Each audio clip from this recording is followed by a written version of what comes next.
The past few weeks have been unusually turbulent for global markets, and the reactions we're seeing, from individual investors all the way up to the world's largest hedge funds, reflect a deeper uncertainty about where the economy is headed next. On one hand, major indices have experienced sharp intraday swings, driven by anticipation of critical U.S. economic data such as non-farm payrolls and the October CPI report. These data releases often act as turning points for market sentiment, which explains why so many institutional players are pulling back and reducing risk exposure. But what truly stands out in this environment is how differently some of the most influential investors are positioning themselves. Berkshire Hathaway's latest portfolio changes have sent a strong signal that we may be at the beginning of a broader sector rotation, away from concentrated mega-cap tech bets and toward a more diversified defensive posture. At the same time, other firms and analysts argue that the recent tech pullback is more emotional than fundamental, pointing to strong AI-driven demand as evidence that the long-term growth story remains intact. This contrast between caution on one side and conviction on the other is shaping one of the most interesting market moments of the year. It raises several key questions. Are we witnessing the start of a genuine shift in market leadership? Or is this simply a short-term reaction to headline noise? And perhaps most importantly, how should investors interpret large-scale moves from industry giants like Bridgewater and Buffett at a time when AI investment is accelerating faster than ever? With that context in mind, let's walk through the major developments, what they signal, and how they may shape market dynamics in the coming months. The current market environment is being shaped by a combination of macro uncertainty, institutional repositioning, and short-term sentiment swings. As we approach the release of the U.S. non-farm payrolls data and the October CPI report, traders are becoming cautious. These two data points have historically triggered some of the largest intraday market reversals. So many funds are reducing exposure to minimize risk ahead of the announcement window. One of the clearest signals of institutional caution comes from Bridgewater's dramatic reduction of its Nvidia position, cutting more than 65%.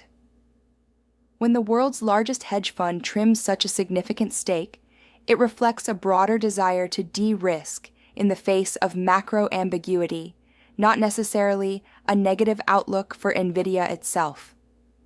As a result, markets opened under heavy pressure, with the Nasdaq falling more than 1.4% and major names like Nvidia and Tesla sliding sharply in early trading. What's notable, though, is the buying behavior that followed.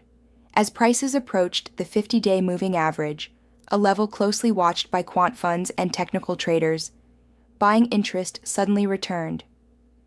This triggered an intraday rebound across multiple mega-cap stocks. The reaction suggests that although sentiment is fragile, investors still see value at key technical support levels.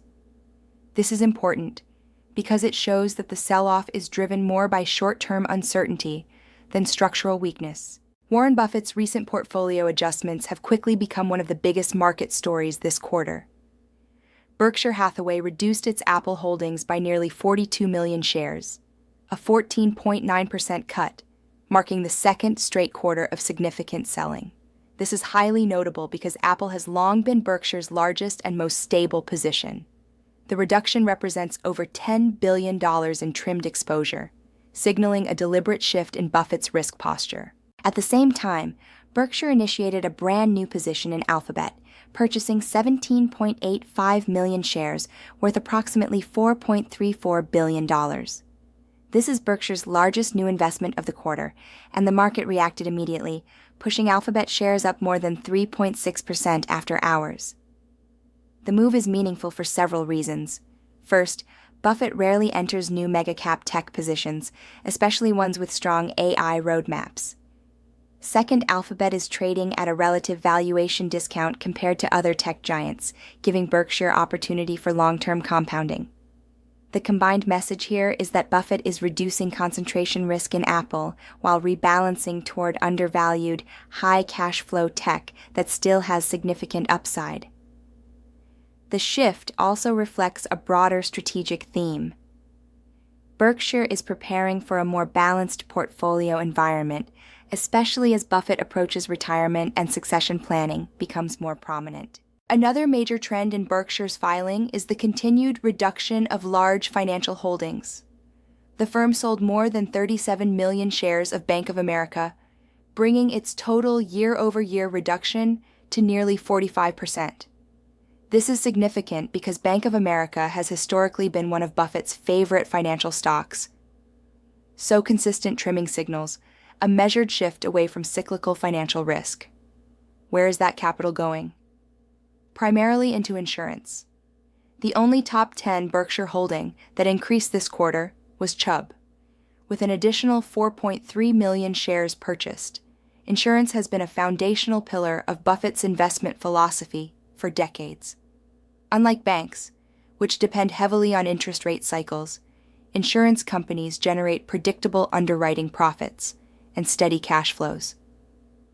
These qualities make them particularly attractive during periods of economic uncertainty or when market volatility rises. Buffett's reallocations point to a classic defensive posture.